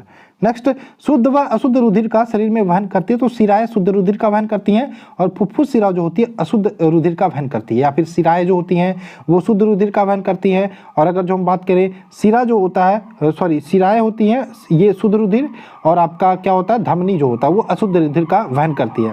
इसी में अगर जो हम फुफ्फुस जोड़ दें तो उल्टा हो जाता है, ये ध्यान रखिएगा। ये आपका अपवाद के अंतर्गत, इसको मैंने एक्सप्लेन किया था अच्छे से, ये शायद आपको पता होगा। रक्त परिसंचरण तंत्र का जनक किसे कहते हैं? विलियम हार्वे को। और मनुष्य का औसत रक्तचाप होता है 120/80। 120/80 क्या होता है? इसमें सिस्टोलिक और डायस्टोलिक होता है, इसको भी ध्यान रखिएगा। रक्तदाब मापने वाला यंत्र है स्फिग्नोमेनोमीटर द्वारा रक्तदाब मापा जाता है। आगे चले, मानव शरीर के प्रमुख तंत्र की बात कर लेते हैं। मनुष्य में भोजन का पाचन कहाँ से प्रारंभ हो जाता है? मुख से ही प्रारंभ हो जाता है। मनुष्य के लार ग्रंथि से निकलने वाले एंजाइम को कहते हैं टायलिन एंजाइम कहते हैं। भोजन में उपस्थित हानिकारक जीवाणुओं को नष्ट करने का काम कौन करता है? लाइसोजाइम। अमाशय में भोजन लगभग रहता है 4 घंटे तक लगभग रहता है। भोजन के अमाशय में पहुंचने पर पाइलोरिक ग्रंथि से कौन सा रस निकलता है? तो जठर रस निकलता है। नेक्स्ट, अमाशय से निकलने वाले जठर रस में एंजाइम होते हैं तो पेप्सिन व रेनिन 2 एंजाइम होते हैं। लार किसके पाचन में मदद करता है? लार की बात करें स्टार्च के पाचन में मदद करता है। मनुष्य की पाचन नली कितने फीट लंबी होती है? तो ये होती है 32 फीट लंबी। अस्थियों व दांतों में मौजूद रासायनिक द्रव होते हैं तो कैल्शियम फास्फेट। डाइस्टेज एंजाइम का स्रोत होता है लार ग्रंथियां। अमाशय में जाइमेज होता है, जाइमेज प्रोटीन को पचाने में मदद करता है, ये करता है पेप्सिन। अमाशय ग्रंथि की पेप्सिन स्रावी ग्रंथियां कौन सी होती हैं? ये होती मुख्य कोशिका। किस पाचन अंग में अम्ल होता? तो HCl में ध्यान रखिएगा, अम्ल होता है। अमाशय में HCl अम्ल होता है। ठीक, कौन सा अम्ल अमाशय में रहता है? तो हाइड्रोक्लोरिक अम्ल या HCl जो होता है वो अमाशय में रहता है। मवेशी घास निकलने के बाद कहाँ संग्रहित करते हैं? तो ये प्रथम अमाशय में संग्रहित करते हैं। पाचन क्रिया में प्रोटीन किस पदार्थ में बदल जाता है? तो प्रोटीन जो होता है अमीनो अम्ल में बदल जाता है। आगे चले, मानव जठर में प्रोटीन पाचन के लिए उत्तरदायी अनुकूलतम परिवेश है, ये अम्लीय। कौन सा एंजाइम प्रोटीन को पेप्टोन में बदलता है? तो पेप्सिन एंजाइम प्रोटीन को पेप्टोन में बदलता है। दूध को दही में स्कंदित करने वाला एंजाइम होता है रेनिन। दूध प्रोटीन को पचाने वाला एंजाइम होता है रेनिन। दूध में कौन सा प्रोटीन शर्करा युग्म होता है? तो केसिन और लैक्टोज। केसिन के का बात करें, केसिन के कारण यहाँ पे ध्यान रखिएगा, यहाँ पे दूध हमारा मीठा लगता है, इसको भी ध्यान रखिएगा। और ठीक है, इसको ध्यान रखिएगा। दूध में पाए जाने वाला मुख्य प्रोटीन है केसिन। और दूध का जो सफ़ेद रंग होता है, ठीक है, दूध का सफ़ेद रंग होता है वो भी केसिन के कारण ही होता है, ठीक। और पीला रंग किसके कारण होता है? दूध का कैरोटीन के कारण। नेक्स्ट बात करें, ग्लूकोज को इथाइल अल्कोहल में कौन सा एंजाइम बदलता है? जाइमेज। किस एंजाइम की उपस्थिति के कारण HIV अक्सर अपना आकार बदल देता है? तो रिवर्स ट्रांसक्रिप्शन एंजाइम की उपस्थिति के कारण HIV जो वायरस होता है वो अपना आकार बदल देता है। मछली प्रथम श्रेणी का प्रोटीन है क्योंकि उसमें होता है तो सभी आवश्यक अमीनो अम्ल होते हैं, इसलिए मछली को प्रथम श्रेणी का प्रोटीन मानते हैं। नेक्स्ट, मुख में मंड या स्टार्च का शर्करा पाचन किसके पर आधारित होता है? तो टायलिन। टायलिन एंजाइम पाया जाता है, आपको पता होगा। नेक्स्ट, कौन सा रेशेदार प्रोटीन है? तो केराटिन एक प्रकार का रेशेदार प्रोटीन है। कौन से अंग पर उंगली के समान उभरी हुई संरचना होती है जिन्हें दीर्घ रोम अथवा रजांकुर कहते हैं? तो छोटी आंत पर। नेक्स्ट बात करें, मानव शरीर में पाचन का अधिकांश भाग किस अंग में संपन्न होता है? तो छोटी आंत में सर्वाधिक पाचन आपका संपन्न होता है। नेक्स्ट, अधिकतम पोषक तत्व रक्त में कहाँ से अवशोषित होते हैं? छोटी आंत से। ये वो आपका क्वेश्चन है। सिग्मोइड कोलन किसका एक भाग होता है? तो सिग्मोइड कोलन बड़ी आंत का भाग होता है। मानव शरीर में सबसे बड़ी ग्रंथि होती है लीवर। लीवर किसका भरपूर स्रोत है? तो लीवर वसा घुलनशील होती है। देखो, लीवर किसका भरपूर स्रोत है? तो वसा का, ठीक है। वसा घुलनशील विटामिन का भरपूर स्रोत होता है। किसका संश्लेषण यकृत द्वारा होता है? विटामिन ए का। पचे हुए भोजन में मौजूद विषैले पदार्थ का कौन सा अंग चूषण करता है? तो यकृत चूषण करता है। नेक्स्ट बात करें, वह कौन सा अंग है जो मानव शरीर में ग्लाइकोजन के रूप में कार्बोहाइड्रेट जमा करता है? तो यकृत होता है। कौन सा अंग ग्लाइकोजन को ग्लूकोज के रूप में बदलता है और रक्त को शुद्ध करता है? तो ये यकृत करता है। स्तनधारी किसमें यूरिया बनाता है? तो यकृत में। ग्लाइकोजन किस अंग में जमा होता है? यकृत में। हेपेटाइटिस मानव शरीर के किस अंग को प्रभावित करती है? यकृत को। पीलिया रोग ये तो कोई यकृत है, सारे याद कर लो, ठीक है। पीलिया रोग किस में संक्रमण होता है? पीलिया रोग से यकृत में संक्रमण होता है। पीलिया ग्रंथि में पित्त का उत्पादन होता है यकृत में। पित्त कहाँ संग्रहित होता है? तो पित्ताशय में। और मानव शरीर की कौन सी ग्रंथि एक साथ अंतःस्रावी व बहिर्स्रावी दोनों का कार्य करती है? तो ये अग्नाशय करती है। नेक्स्ट बात करें, इंसुलिन किस ग्रंथि द्वारा बनती है? तो अग्नाशय में लैंगरहंस की दीपिकाएं बनती है, वहां से इंसुलिन बनती है। नेक्स्ट बात करें, पैंक्रियाज की कोशिकाएं जो इंसुलिन उत्पादन करती है उसे क्या बोलते हैं? आइलेट्स ऑफ लैंगरहंस या लैंगरहंस की दीपिकाएं। इंसुलिन की खोज की थी बेटिंग तथा वेस्ट ने। इंसुलिन एक प्रकार का होता है हार्मोन्स। कौन सा हार्मोन्स रक्त में शर्करा की मात्रा को नियंत्रित करता है? इंसुलिन करता है। निम्न में से कोशिकाओं में इंसुलिन का रिसाव, देखो यहाँ पे बात करें इंसुलिन की, तो इंसुलिन अग्नाशय से स्रावित होता है। तो अग्नाशय में कहा आइलेट्स ऑफ लैंगरहंस या लैंगरहंस की दीपिकाओं से। अब लैंगरहंस की दीपिकाओं में से कहाँ से पूछे? तो बीटा कोशिकाओं से। कहाँ से? बीटा कोशिकाओं से। नेक्स्ट बात करें, शरीर के किस अंग की खराबी से मधुमेह होता? तो पैंक्रियाज। पैंक्रियाज मतलब अग्नाशय। नेक्स्ट बात करें, किस रंग द्रव की उपस्थिति के कारण मानव मल का रंग पीला होता? तो यूरोबिलिन। नेक्स्ट बात करें, किस भाग में पाचन व श्वसन नलियां क्रॉस करती है? तो ग्रसनी में। आहार में लवण का मुख्य उपयोग होता है भोजन को स्वादिष्ट बनाने में। नेक्स्ट बात करें, पशु प्रोटीन को प्रथम श्रेणी का प्रोटीन क्यों माना जाता है? क्योंकि इसमें अनिवार्य सभी एमिनो एसिड भरपूर मात्रा में होता है। नेक्स्ट बात करें, प्रोटीन एवं पेप्टोन को पॉलीपेप्टाइड व अमीनो अम्ल में परिवर्तित करता है कौन करता है? इरिप्सिन। मंड को घुलनशील शर्करा में परिवर्तित करने का कार्य करता है एमाइलेज। वसा को ग्लिसरीन तथा फैटी एसिड में परिवर्तित करता है लाइपेज। भोजन की पाचन क्रिया कहाँ पूर्ण हो जाती है? छोटी आंत में आके भोजन की पाचन क्रिया पूर्ण हो जाती है। जीभ के ऊपरी भाग पर बने अंकुर को क्या कहते हैं? स्वाद कलिका। जीभ के अग्र भाग में किस स्वाद का ज्ञान हमें होता है? मीठे। ये तो अभी ये असत्य सिद्ध हो चुका है, वैसे ये क्वेश्चन मुझे नहीं लगता आएगा, वैसे आप ध्यान रखिएगा क्योंकि इसको साइंटिस्टों ने अलग कर दिया। क्योंकि जीभ का आप किसी भी भाग से किसी स्वाद का अनुभूति कर सकते हैं, ये तो कहने की बातें होती हैं। जीभ के अग्रभाग से मीठा, जीभ के पश्च भाग से कड़वा और जीभ के बगल वाले भाग से खट्टा, इसको ध्यान रखिएगा। वैसे मानव शरीर का सबसे कठोर भाग होता है दांत का इनेमल। दांतों के अध्ययन को कहते हैं किसके अंतर्गत करते हैं? ओडोंटोलॉजी के अंतर्गत दांतों का अध्ययन करते हैं। दांतों की थेरेपी कहलाती है तो रूट कैनाल ट्रीटमेंट या आरसीटी ट्रीटमेंट कहलाती है। मनुष्य में दांतों की कठोरता किसके कारण होती है? तो कैल्शियम के कारण होती है। मनुष्य में दांत कितने प्रकार के होते हैं? 4 प्रकार के, कृंतक, रत्नक, अग्र चवर्लक, चवर्लक। मनुष्य का दंत सूत्र 2 1 2 3। और यहाँ पे बात करें मनुष्य में इंसाइजर दांतों की कुल संख्या होती है 8। दंत सूत्र ध्यान रखिएगा 2 1 2 3 यानी कि 2 कृंतक, 1 रत्नक, 2 अग्र चवर्लक और ये चवर्लक यानी कि 3 2 5 1 7 1 2 की 3 4 5 1 6 2 8 यानी कि 8 इधर हो गया, 8 इधर हो गया और नीचे आएंगे 8 इधर 8 इधर यानी कि 64 दांत हो जाते हैं। ठीक, अगर जो बात करें मनुष्य में इंसाइजर दांतों की कुल संख्या होती है 8। मनुष्य के जीवन में दांत कितने प्रकार के होते हैं? तो दूधिया दांत होता है, एक अस्थायी दांत होता है। दांत के ऊपरी हिस्सों का चमकीला भाग क्या कहलाता है? इनेमल। मनुष्य के लार में होता है तो मनुष्य के लार की बात करें 1% एंजाइम होता है, 99% जल होता है। लार में पाए जाने वाले एंजाइम होते हैं तो टाइलिन और लाइसोजाइम, ये लार में पाए जाने वाले एंजाइम होते हैं। मानव शरीर की सबसे बड़ी ग्रंथि होती है यकृत। ठीक है, ये लगभग 1.5 से 2 किलोग्राम की होती है। फाइब्रिनोजन नामक प्रोटीन का निर्माण होता है यकृत में। हिपैरिन नामक प्रोटीन का निर्माण कहाँ होता है? यकृत में। ठीक, पित्त क्या है? पित्त की बात करें ये पीले हरे रंग का क्षारीय द्रव होता है जिसका पीएच वैल्यू की बात करें 7.7 होता है। मानव शरीर की दूसरी सबसे बड़ी ग्रंथि होती है अग्नाशय। नेक्स्ट, रक्त परिसंचरण की खोज किसने की थी? विलियम हार्वे ने 1628 में। मानव हृदय कितने कोष्ठों का बना होता है? 4। शरीर में हृदय की ओर रक्त ले जाने वाली रक्तवाहिनी को क्या बोलते हैं? शिरा। और हृदय से शरीर की ओर रक्त ले जाने वाली रक्तवाहिनियों को बोलते हैं धमनी। ठीक, नेक्स्ट बात करें शिराओं में अशुद्ध रक्त प्रवाहित होता है और धमनी में की बात करें धमनी में शुद्ध रक्त प्रवाहित होता है। रक्त में जब ऑक्सीजन मिल जाता है तो उसे हम शुद्ध रक्त बोलते हैं। और यहीं पे बात करें अगर जो आप इस शिरा की बात करें, आपने देखा शिरा में अशुद्ध रक्त प्रवाहित होता है, अगर जो फुफ्फुस शिरा बोल दे या पल्मोनरी शिरा बोल दे तो यहाँ पे शुद्ध रक्त प्रवाहित होता है। ये आप ध्यान रखिएगा, अपवाद होता है, बहुत इंपॉर्टेंट है, वही पूछा जाता है।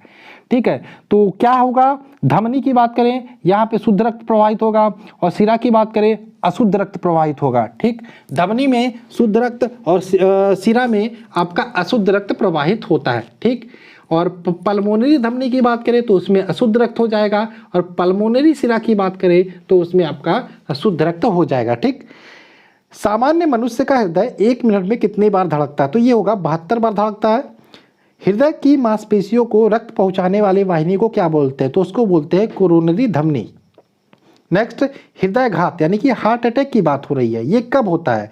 जब कोरोनरी धमनी में जब रुकावट हो, यानी कि यहाँ पे जान रख लो। क्या ऐसा लोग कहते हैं कि टेंशन हो गया, टेंशन से होता है, लेकिन मेन रीजन क्या होता है? जो हृदय तक आपका ब्लड पहुँचता है वो उसमें रुकावट आती है। ठीक है, जब धमनी में रुकावट होती है कोरोनरी धमनी में तब आपका हृदयघात, तब आप हार्ट अटैक आता है। ठीक, सामान्य मनुष्य का रक्तचाप की बात करें तो 120/80 mmHg होता है। ठीक है, तो 120 क्या होता है? सिस्टोलिक होता है और 80 क्या होता है? डायस्टोलिक होता है, ये भी आप ध्यान रखिएगा। नेक्स्ट, हृदय की धड़कन को नियंत्रित करने वाला हार्मोन्स होता है तो थायरॉक्सिन व एड्रेनलिन, ये सारे हृदय की धड़कन को नियंत्रित करने वाले हार्मोन्स होते हैं। ठीक, एड्रेनलिन को ध्यान रखिएगा, इसको आपातकालीन हार्मोन्स भी बोलते हैं। लसिका में पाई जाने वाली कणिकाएं कहलाती है लिम्फोसाइट। नेक्स्ट, लिम्फोसाइट का कार्य क्या होता है? लिम्फोसाइट की बात करें शरीर के जीवाणुओं को भक्षण करके शरीर को रोगों से रक्षा करना लिम्फोसाइट का कार्य होता है। मूत्र का असामान्य घटक क्या होता है? तो एल्यूमिन मूत्र का असामान्य घटक होता है। नेक्स्ट, गुर्दे की निस्पंदन की इकाई कौन सी होती है? तो नेफ्रॉन गुर्दे की निस्पंदन की इकाई होती है। आगे चले, मानव शरीर का कौन सा अंग जल के संतुलन के उत्तरदायी है? तो गुर्दा। ठीक, कौन सा है? गुर्दा। मूत्र कहाँ बनता है? तो संग्राहक वाहिकाओं में मूत्र बनता है। मूत्र का पीला रंग किसके कारण होता है? तो यूरोक्रोम की उपस्थिति के कारण मूत्र का रंग पीला होता है। मूत्र के श्रावण को बढ़ाने वाली औषधि कौन सी है? तो डाईयूरेटिक मूत्र के श्रावण को बढ़ाने वाली औषधि है। मूत्र होता है, मूत्र की बात करें अम्लीय होता है जिसकी पीएच वैल्यू 6 होती है। नेक्स्ट, वृक्क का प्रमुख कार्य क्या होता है? तो वृक्क का प्रमुख कार्य होता है रक्त के प्लाज्मा को शुद्ध करना तथा शरीर के अनावश्यक पदार्थों को मूत्र के रास्ते बाहर निकालना। नेक्स्ट बात करें, तंत्रिका तंत्र के अध्ययन को क्या बोलते हैं? न्यूरोलॉजी। नेक्स्ट, मानव शरीर में सभी अंगों के कार्यों का नियंत्रण, संचालन व समन्वय कौन करता है? तो अंतःस्रावी तंत्र व तंत्रिका तंत्र करती है। तंत्रिका तंत्र की संरचनात्मक व क्रियात्मक इकाई होती है तो ये क्या होती है? न्यूरॉन होती है। नेक्स्ट बात करें, जन्म के बाद मानव के किस ऊतक को कोई कोशिका विभाजन नहीं करता? तो यहाँ पे तंत्रिका ऊतक को कोई कोशिका विभाजन नहीं करता। नेक्स्ट बात करें, मानव शरीर की सबसे बड़ी कोशिका होती है तंत्रिका। तंत्र की कोशिका 90 सेंटीमीटर लगभग लंबी होती है। मानव मस्तिष्क की हड्डी को यहाँ पे बात करें, मानव मस्तिष्क की, तो उसका एक ऊपरी जो आवरण होता है, जो उसके जो मस्तिष्क होता है उसकी रक्षा करता है, उसको क्या बोलते हैं? तो वही क्वेश्चन है, मानव मस्तिष्क को हड्डियों से बने जिस ढांचे में सुरक्षित रहता है उसे क्या बोलते हैं? क्रेनियल बोलते हैं। ठीक, ब्रेन की सुरक्षा के लिए ब्रेन के ऊपर कितने लेयर होती है? 3 लेयर होती है। मानव मस्तिष्क का औसत वजन की बात करें तो 1400 ग्राम होता है। ब्रेन के ऊपर पाई जाने वाली लेयर में कौन सा द्रव भरा होता है? तो ध्यान रखिएगा, जो मस्तिष्क को बाहरी आघात से सुरक्षा प्रदान करती है, तो ठीक है, सेरेबाई स्पाइनल द्रव होता है जो बाहरी आघातों से मस्तिष्क की रक्षा करती है। मानव मस्तिष्क का सबसे बड़ा भाग होता है तो सेरिब्रम। मानव मस्तिष्क में याददाश्त, स्मरण शक्ति का नियंत्रण किसके द्वारा होता है? सेरिब्रम के द्वारा होता है। मानव मस्तिष्क में भूख, प्यास व नींद का एहसास किसके द्वारा होता है? हाइपोथैलेमस के द्वारा। मानव मस्तिष्क में ठंड व गर्मी का एहसास किसके द्वारा होता है? थैलेमस के द्वारा। मानव मस्तिष्क में ताप का नियंत्रण कौन करता है? तो हाइपोथैलेमस करता है। पीयूष ग्रंथि मानव शरीर में कहाँ होता है? मस्तिष्क के आधार में। मस्तिष्क को मेरुदंड से कौन सा जोड़ता है? तो मेडुला ऑब्लांगेटा। मानव शरीर में गुस्सा व खुशी का नियंत्रण कौन करता है? हाइपोथैलेमस। शरीर का संतुलन बनाए रखने में सहायक होता है सेरिबेलम। मानव शरीर में कुल हड्डियां होती हैं 206 हड्डियां होती हैं, और मानव शरीर की सबसे बड़ी हड्डी होती है फीमर या जांघ की हड्डी, मानव शरीर की सबसे बड़ी हड्डी मानी जाती है। हमारे शरीर में कुल कितनी मांसपेशियां? 639। मनुष्य की खोपड़ी में कितनी अस्थियां होती हैं? तो 29। खोपड़ी की बात हो रही है, 29 अस्थियां होती हैं। शरीर मनुष्य के शरीर में पसलियों के कितने जोड़े? तो 12 जोड़ी पसलियां होती हैं। और अगर जो हम बात करें, टीबिया नामक हड्डी पाई जाती है टांग में। टीबिया और फिबुला दोनों की बात करें तो टांगों में पाई जाती है। अस्थियां एवं मांसपेशियों को आपस में जोड़ता है टेंडन, बहुत इंपॉर्टेंट है। अस्थियां को मांसपेशियों से जोड़ता है टेंडन। और मानव शरीर की सबसे जोड़ी देखो, अस्थियों को मांसपेशियों से जोड़ता है टेंडन, और अगर जो पूछे अस्थियों को अस्थियों से जोड़ता है तो लिगामेंट। दोनों ध्यान रखिएगा। मानव शरीर की सबसे छोटी हड्डी होती है स्टेपिज भी बोलते हैं इसको, कड़ की हड्डी यानी कि कान की हड्डी बोलते हैं। ह्यूमरस अस्थि कहाँ पाई जाती है? तो ऊपरी भुजा में ह्यूमरस अस्थि पाई जाती है। किस जीव में पसलियों की संख्या सर्वाधिक होती है? सांप में। नेक्स्ट बात करें, नवजात शिशु में हड्डियों की संख्या होती है 300। कंकाल तंत्र के अध्ययन को क्या कहते हैं? ऑस्टियोलॉजी। आगे चले, कॉन्ड्रियोसाइट पाए जाते हैं, तो कॉन्ड्रियोसाइट की बात करें उपास्थि में पाए जाते हैं। देखो, उपास्थि की बात करें, ये हड्डी होता है लेकिन ये लचीली हड्डी होती है, उसको उपास्थि बोलते हैं। जैसे नाक की हड्डी हो गई, कान की हड्डी, ये उपास्थियों की बनी होती है। वृद्धावस्था में मनुष्य की हड्डियां कमजोर क्यों हो जाती है? कैल्शियम की कमी के कारण। ओडोंटोलॉजी में किसका अध्ययन करते हैं? दांतों का अध्ययन करते हैं। ऑस्टियोसाइट कहाँ पाए जाते हैं? तो बोन में ऑस्टियोसाइट पाए जाते हैं। घुटने की हड्डियों को किस नाम से जानते हैं? तो घुटने की हड्डी की बात करें, इसको पटेला नाम से जानते हैं। किसमें बाह्य कंकाल नहीं होता? तो एम्फीबिया में बाह्य कंकाल नहीं होता। टीबिया नामक हड्डी कहाँ पाई जाती है? टांगों में बात करें, टीबिया नामक हड्डी पाई जाती है। टूटी हड्डी को जोड़ने के लिए प्रयोग करते हैं, तो प्लास्टर ऑफ पेरिस या पीओपी टूटी हड्डी को जोड़ने के लिए प्रयोग करते हैं। नेक्स्ट बात करें, कंधे व कमर के जोड़ को क्या बोलते हैं? तो बॉल व सॉकेट जॉइंट बोलते हैं। मानव हड्डी का मुख्य घटक क्या होता है? तो कैल्शियम होता है मानव हड्डी का मुख्य घटक। नेक्स्ट बात करें, कॉलर की हड्डी को और किस नाम से जानते हैं? तो कॉलर की हड्डी की बात करें, क्लेविकल नाम से भी जानते हैं। मानव शरीर में सैंडल जोड़ों की संख्या कितनी होती है? 2 होती है। कितनी? 2। मानव शरीर की सबसे पतली हड्डी का नाम क्या है? बहिर्जनगिका। अक्षीय कंकाल में कितनी हड्डियां होती हैं? 80। शरीर की सबसे लंबी व भारी हड्डी कौन सी है? तो जांघ की हड्डी। ठीक। नेक्स्ट बात करें, अस्थि को अस्थि से जोड़ने का कार्य करता है लिगामेंट, और अस्थि को यहाँ पे हमने देखा था, अस्थि को अस्थि हो गया लिगामेंट, और हमने क्या पढ़ा था यहाँ पे? आपको हमने बताया था ये कि अस्थि को मांसपेशियों से जोड़ता है टेंडन। ठीक है, ये दोनों ध्यान रखिएगा। आगे चलें, क्वेश्चन नंबर आपका इसमें जो, चलिए ठीक है, बहुत सारे क्वेश्चन हमने कर लिए अभी, और पूरे 1000 करेंगे, कोई दिक्कत नहीं, 1000 से ज़्यादा भी हो सकता है। ठीक, हमने कहाँ थे? हम कहाँ थे? यहाँ पे थे।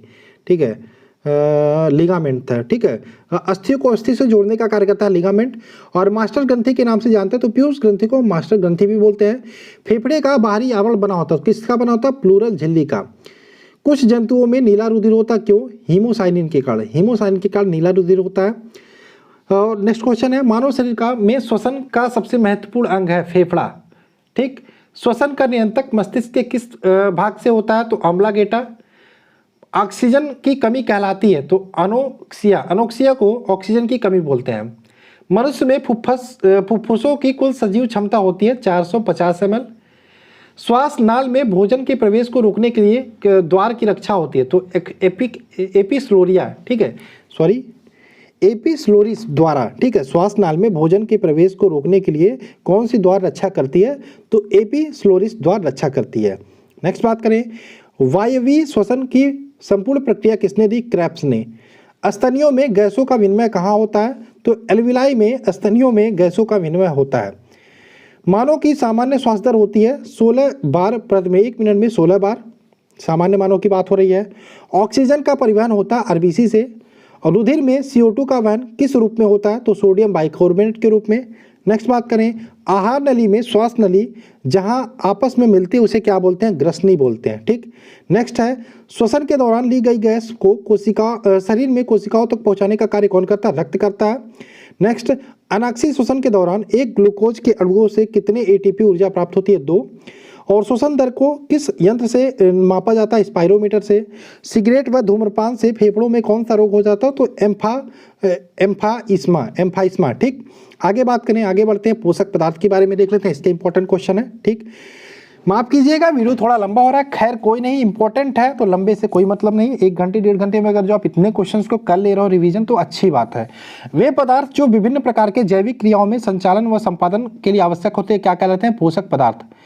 पोषक पदार्थ कितने प्रकार के होते हैं, 4 प्रकार के होते हैं।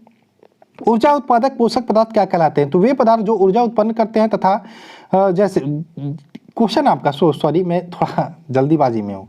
ऊर्जा उत्पादक पोषक पदार्थ कहलाते हैं, तो ऊर्जा उत्पादक पोषक पदार्थ की बात करें, वे पदार्थ जो ऊर्जा उत्पादन करते हैं, ठीक। अब कौन कौन से होते हैं, वसा, कार्बोहाइड्रेट, ये आदि एग्जाम्पल है, ठीक। नेक्स्ट है, उपापचय नियंत्रक पदार्थ होते हैं, तो उपापचय नियंत्रक पदार्थ की बात करें, वे पदार्थ जो शरीर में विभिन्न उपापचय क्रियाओं को नियंत्रित करते हैं, जैसे विटामिन, लवण आदि, जल आदि, ये सारे उपापचय पदार्थ कहलाते हैं, ये उपापचय नियंत्रक का कार्य करते हैं। नेक्स्ट बात करें, शरीर में वृद्धि व निर्माण कौन करता है, तो प्रोटीन शरीर में वृद्धि व निर्माण का कार्य करता है। नेक्स्ट बात करें, आनुवंशिक पदार्थ, तो आनुवंशिक पदार्थ की बात करें, वे पदार्थ जो आनुवंशिक गुणों को एक पीढ़ी से दूसरी पीढ़ी में ले जाते हैं, जैसे न्यूक्लिक अम्ल। कार्बोहाइड्रेट में कार्बन व हाइड्रोजन का अनुपात होता है, तो 1:2:1, ठीक। कार्बोहाइड्रेट में कार्बन, हाइड्रोजन और ऑक्सीजन का अनुपात 1:2:1 होता है। 1 ग्राम ग्लूकोज के ऑक्सीकरण से कितनी ऊर्जा उत्पन्न होती है, तो 4.2 किलो कैलोरी ऊर्जा उत्पन्न होती है। शरीर में ऊर्जा का सर्वाधिक आपूर्ति किससे होती है, तो कार्बोहाइड्रेट से होती है, लगभग 50 से 75%। कार्बोहाइड्रेट कितने प्रकार के होते हैं, 3 प्रकार के होते हैं, मोनोसैकेराइड, डाइसैकेराइड और पॉलीसैकेराइड। ऊर्जा का प्राथमिक स्रोत होता है कार्बोहाइड्रेट। कार्बोहाइड्रेट की सबसे सरल अवस्था को बोलते हैं मोनोसैकेराइड। ठीक है, ध्यान रखिएगा, मोनोसैकेराइड, डाइसैकेराइड और पॉलीसैकेराइड 3 प्रकार के कार्बोहाइड्रेट के प्रकार होते हैं, और जो मोनोसैकेराइड होता है वो कार्बोहाइड्रेट की सबसे सरल अवस्था होती है। नेक्स्ट बात करें, मोनोसैकेराइड के उदाहरण होते हैं तो ग्लूकोज, ग्लैक्टोज, मैनोज, टाइओज, ये सारे आपके मोनोसैकेराइड के उदाहरण होते हैं। नेक्स्ट है डाइसैकेराइड कैसे बनता है, तो डाइसैकेराइड की बात करें, समान या भिन्न भिन्न मोनोसैकेराइड के 2 अणुओं के संयोजन से एक डाइसैकेराइड बनता है, जैसे माल्टोज हो गया, सुक्रोज हो गया, काइटिन हो गया, ये सारे हो गए। पॉलीसैकेराइड के उदाहरण, तो पॉलीसैकेराइड की बात करें, स्टार्च, ग्लाइकोजन, काइटिन, ये सारे पॉलीसैकेराइड के उदाहरण होते हैं। नेक्स्ट, कार्बोहाइड्रेट के प्रमुख स्रोत होते हैं तो गेहूं, चावल, मक्का, बाजरा, आलू, शकरकंद, सलजम, ये सारे कार्बोहाइड्रेट के प्रमुख स्रोत होते हैं। कार्बोहाइड्रेट के मुख्य कार्य की बात करें तो कार्बोहाइड्रेट का मुख्य कार्य होता है विटामिन सी का निर्माण करना, न्यूक्लिक अम्लों का निर्माण करना, ऑक्सीकरण द्वारा शरीर में ऊर्जा की आवश्यकता की पूर्ति करना। प्रोटीन के गुण की बात करें, यह जटिल कार्बनिक यौगिक होता है, यह 20 अमीनो अम्ल से मिलकर बनता है। मानव शरीर का 15% भाग प्रोटीन होता है, और ऊर्जा उत्पादन व शरीर को मरम्मत करने के दोनों का कार्य प्रोटीन करता है। प्रचुरतम मात्रा में प्रोटीन कहाँ से मिलता है, तो सोयाबीन व मूंगफली से। मानव शरीर में कितने प्रकार के प्रोटीन की आवश्यकता होती है, तो 50% के लगभग, 50 प्रकार के, और सॉरी यहाँ पे 50 नहीं होगा, 20 प्रकार के होता है। ठीक है, ये 50 टाइपिंग वाला बहुत मिस्टेक करता है, इसमें 10 आपका शरीर स्वयं बना लेता है और 10 आपको भोजन से प्राप्त होते हैं। बच्चों में प्रोटीन की कमी से कौन सा रोग होता है, क्वार्सिक्योर। प्रोटीन का महत्वपूर्ण कार्य होता है, ये कोशिका जीव द्रव्य व ऊतक निर्माण में भाग लेता है, प्रोटीन का मुख्य कार्य। वसा क्या है, यह ग्लिसरॉल एवं वसी अम्लों का एस्टर होता है। वसा वसा कितने प्रकार का होता है, 2, एक संतृप्त और एक असंतृप्त। नेक्स्ट बात करें, असंतृप्त वसा के उदाहरण होते हैं मछली का तेल, वनस्पति का तेल आदि। नेक्स्ट, असंतृप्त वसा अम्ल के उदाहरण होते हैं सॉरी ये असंतृप्त हो गया, मछली का तेल, वनस्पति तेल। संतृप्त की बात करें ये नारियल के तेल, ताड़ का तेल, ये हो गया। 1 ग्राम वसा में से कितनी ऊर्जा उत्पादित होती है? 9.3 किलो कैलोरी 1 ग्राम वसा से ऊर्जा उत्पादित होती है। शरीर में वसा का संश्लेषण कहाँ होता है? माइटोकांड्रिया में। वसा के मुख्य कार्य को देख लेते हैं। यह शरीर में जमा होकर शरीर के ताप को बाहरी निकलने नहीं देती, शरीर के ताप को बाहर निकलने नहीं देती। वसा की कमी से त्वचा रूखी हो जाती है और वसा की अधिकता से हृदय की बीमारी व रक्तचाप बढ़ने का भी डर रहता है। विटामिन का आविष्कार किसने किया था? फंक ने 1911 में। विटामिन शरीर में क्या कार्य करती हैं? हमारे शरीर को उपापचयी क्रिया को नियंत्रित करती हैं। जल में घुलनशील विटामिन BC और वसा में घुलनशील ADEK। ठीक, विटामिन की कमी से होने वाले रोग और कुछ स्रोतों के बारे में जान लेते हैं। रोग ही पूछे जाते हैं विशेषकर और रासायनिक नाम पूछे जाते हैं। तो विटामिन A की बात करें, इसका रासायनिक नाम रेटिनॉल होता है।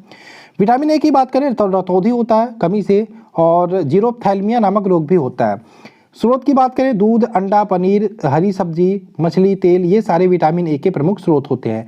B1 की बात करें, B से 6 तक आपके 12 भी इंपॉर्टेंट है। B1, B2, B3, B6, B12, B9, ये सारे इंपॉर्टेंट है। B1 की बात करें, बेरी बेरी होता है, आप यहाँ पे स्रोत देख लीजिएगा। ठीक, B2 की बात करें, इसका रासायनिक नाम राइबोफ्लेविन होता है। B1 का ध्यान रखिएगा, थायमिन होता है, रासायनिक नाम थायमिन होता है। ठीक, B3 की बात करें तो नियासिन होता है, रासायनिक नाम पिलाग्रा, इसकी कमी से रोग होता है। और B2 की कमी से त्वचा का फटना, आंखों का लाल होना, जिह्वा का फटना, ये सारे होते हैं। देख लीजिएगा यहाँ पे स्रोत कौन कौन से होते हैं।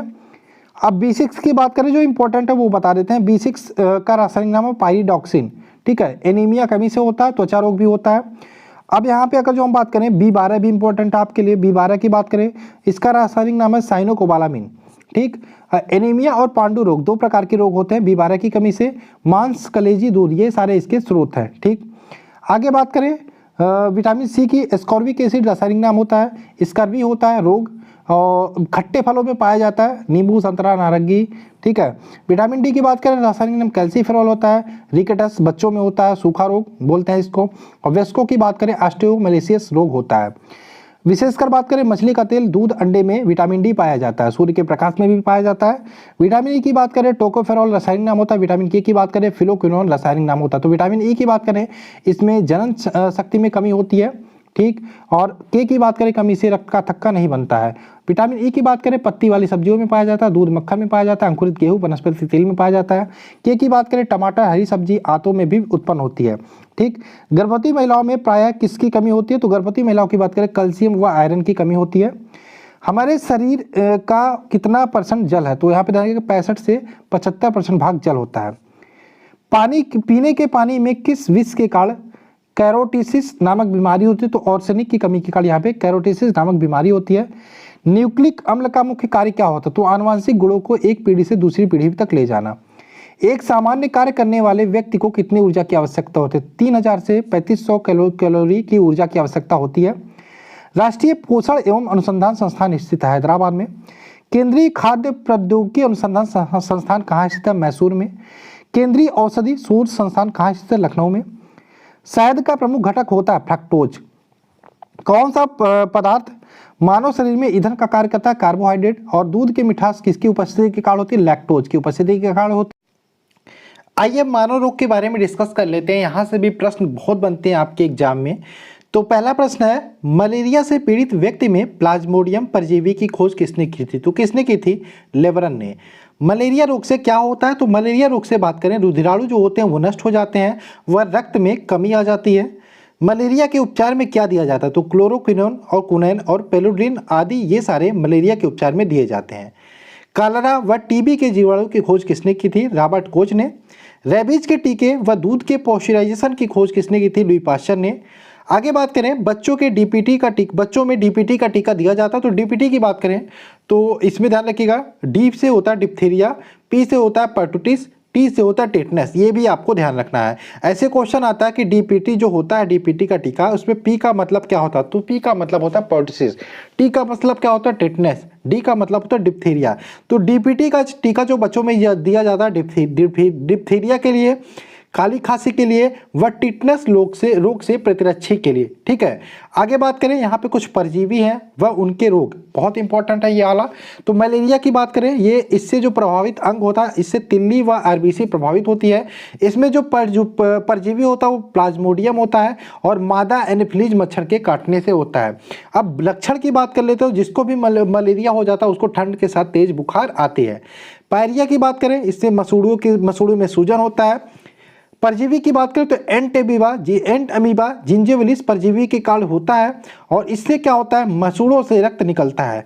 सोने की बीमारी की बात करें, ट्रिप्नोसोमा परजीवी के कारण होता है, सीसी मक्खी इसका वाहक होती है और बहुत नींद के साथ बुखार आती है। पेचिस की बात करें, एंटबीबा हिस्टोरिका परजीवी के कारण होता है और आंत प्रभावित होती है। और कालाजार की बात करें, अस्थिमज्जा प्रभावित होती है और लिस्टमेनिया डोनावानी नामक परजीवी के कारण होता है और बालू मक्खी इसकी वाहक होती है कालाजार की। अब यहाँ पे ध्यान रखिएगा, इसमें ये जो मैंने बताया मलेरिया, पायरिया, सोने की बीमारी, पेचिस, कालाजार, ये सारे परजीवी द्वारा होने वाले रोग हैं। अब आइए चलते हैं जीवाणु द्वारा होने वाले रोगों को देख लेते हैं। जीवाणु द्वारा होने वाले रोग भी इंपॉर्टेंट है। तो सबसे पहले टिटनेस के बारे में देख लेते हैं। टिटनेस, हैजा, टाइफाइड, क्षय रोग, डिप्थीरिया, इसी क्षय रोग को हम टीबी भी बोलते हैं। प्लेग, और अगर जो हम बात करें काली खांसी, निमोनिया, कोढ़, गनोरिया, सिफिलिस, ये सारे आपके जीवाणु द्वारा होने वाले रोग हैं। सबसे पहले टिटनेस की बात करें, तंत्रिका तंत्र को प्रभावित करती है। ठीक, और इसमें तेज बुखार, शरीर में ऐंठन और जबड़ा हमारा जो होता है वो बंद हो जाता है। ठीक, तो आगे बात करें हैजा, आंत प्रभावित होती है। विब्रियो कालरा नामक जीवाणु के द्वारा होता है और इसमें क्या होता है, हैजा में लगातार उल्टियाँ होती हैं और दस्त होती हैं। टाइफाइड की बात करें, आंत प्रभावित होती है। सल्मोनेला टाइफी नामक जीवाणु के कारण होता है। तेज बुखार और सिरदर्द इसमें होता है। क्षय रोग की बात करें, फेफड़ा इसमें प्रभावित होता है। और जीवाणु की बात करें, माइक्रोबैक्टीरियम ट्यूबरकुलोसिस नामक जीवाणु के कारण होता है। बार बार खांसी के साथ कफ और रक्त निकलता है। डिप्थीरिया की बात करें, श्वास नली प्रभावित होती है। कोरोनी बैक्टीरियम ये इसके कारण जीवाणु के कारण होता है। सांस लेने में कठिनाई और दम घुटता है। प्लेग की बात करें, ये ध्यान रखिएगा, ये कार्वा और दोनों पैरों के बीच में होता है। यहाँ पे बात करें फेफड़ा प्रभावित होता है। ठीक, और यहाँ पे पश्चुरेला पेस्टिज नामक जीवाणु के कारण होता है। इसमें प्लेग में बात करें, एक टाइम था, जैसे कि आज कोरोना वायरस फैला है, वैसे एक समय प्लेग की बीमारी बहुत तेजी से फैली थी। ठीक, शरीर में गिल्टियाँ पड़ जाती हैं और तेज बुखार होता है। काली खांसी की बात करें, श्वसन तंत्र प्रभावित होता है और लगातार खांसी आती है। निमोनिया में फेफड़ा प्रभावित होता है, तेज बुखार और सूजन आता है। कोढ़ का ध्यान रखिएगा, माइक्रोबैक्टीरियम लेप्री नामक जीवाणु के कारण होता है। तंत्रिका तंत्र एवं त्वचा प्रभावित होती है। शरीर में चकत्ते और तंत्रिकाएं प्रभावित हो जाती हैं। गनोरिया की बात करें, मूत्र मार्ग प्रभावित होता है। सिफिलिस की बात करें, शिश्न अंग प्रभावित होता है। ठीक है, इसको आप ध्यान रखिएगा। अब विषाणु से होने वाले रोगों को भी देख लेते हैं, जैसे एड्स हो गया, डेंगू ज्वर हो गया, पोलियो, इन्फ्लुएंजा, चेचक, छोटी माथा, गलशोथ, खसरा, ट्रकोमा, हेपेटाइटिस, रेबीज, मोनोजाइटिस, हर्पीज, ये सारे आपके विषाणुओं से होने वाले रोग हैं। एड्स की बात करें, इसमें प्रतिरक्षा प्रणाली या WBC प्रभावित होती है। HIV विषाणु के कारण होता है। ह्यूमन इम्यूनोडिफिशियेंसी वायरस, जिसका पूरा नाम होता है। रोग प्रतिरोधक क्षमता नष्ट हो जाती है, नष्ट होने लगती है धीरे धीरे। डेंगू ज्वर की बात करें, संपूर्ण शरीर खासकर सिर, आंख और जोड़ें प्रभावित होती हैं। यह अरबो वायरस द्वारा होता है। ठीक, पोलियो की बात करें, इसमें पोलियो वायरस होता है।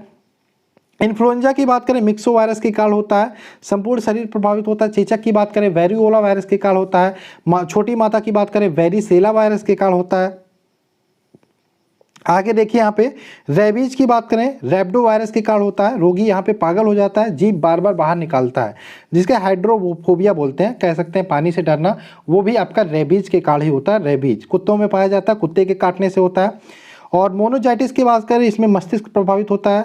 हर्पीज में आपका त्वचा प्रभावित होता है। हर्पीज नामक विषाणु के कारण होता है। ये विषाणु वाला हो गया सारा। ठीक है, जो इंपॉर्टेंट था मैंने बता दिया, वैसे इंपॉर्टेंट तो सारे हैं।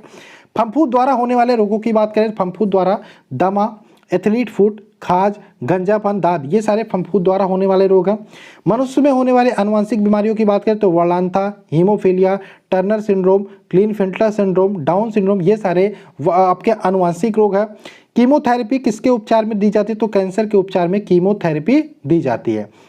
अस्थि कैंसर किसके कारण होता है, तो रेडियो सक्रिय तत्व होता है स्ट्रोंसियम 19, इसके कारण आपका अस्थि कैंसर होता है। एलिसा टेस्ट किस रोग के जांच में होता है, HIV वायरस। ठीक है। अब बात करें HIV का पूरा नाम ह्यूमन इम्यूनो वायरस, एड्स का पूरे नाम की बात करें तो एक्वायर्ड इम्यूनो डिफिशियंसी सिंड्रोम होता है। एड्स रोग होता है विषाणु या वायरस से।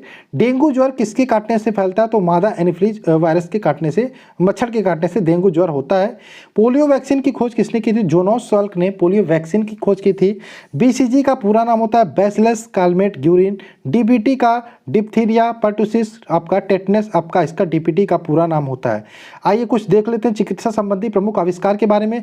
विटामिन की बात करें, खोज किसने की था? फंक ने। विटामिन डी का खोज किया था हॉपकिंस ने। विटामिन बी का ध्यान रखिएगा मैकुलन ने खोज किया था। और बात करें होम्योपैथी की खोज हनीमैन ने की थी। प्रथम प्रखनली शिशु की बात करें तो यहाँ पे ये भी ध्यान रखिएगा एडवर्ड स्टेप्टो ने प्रथम प्रखनली शिशु की खोज की थी। क्लोरोफॉर्म की खोज हैरिसन तथा सिम्पसन ने की थी। पोलियो वैक्सीन की खोज किसने की थी? जोनास ई साल्क ने। RNA की खोज जेम्स वाटसन तथा आर्थर अर्ग ने की थी। विटामिन ए की खोज किसने की थी? मैकुलन ने। सल्फा ड्रग्स की खोज डॉकमैक ने। लिंग हार्मोन्स की खोज किसने की थी? स्टेनोज ने। इलेक्ट्रोकार्डियोग्राफ की खोज किसने की थी? आई न्यून ने। चेचक के टीके की खोज एडवर्ड जेनर ने। पेनिसिलिन की खोज अलेक्जेंडर फ्लेमिंग ने।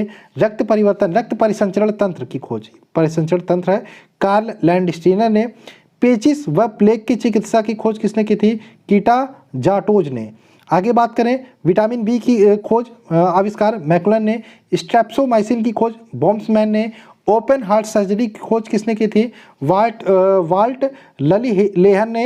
एंटीजन की खोज किसने की थी? लैंडस्टीनर ने। टेरामाइसिन की खोज फिनेल ने की थी। बैक्टीरिया की खोज ल्यूमेनहॉक ने की थी।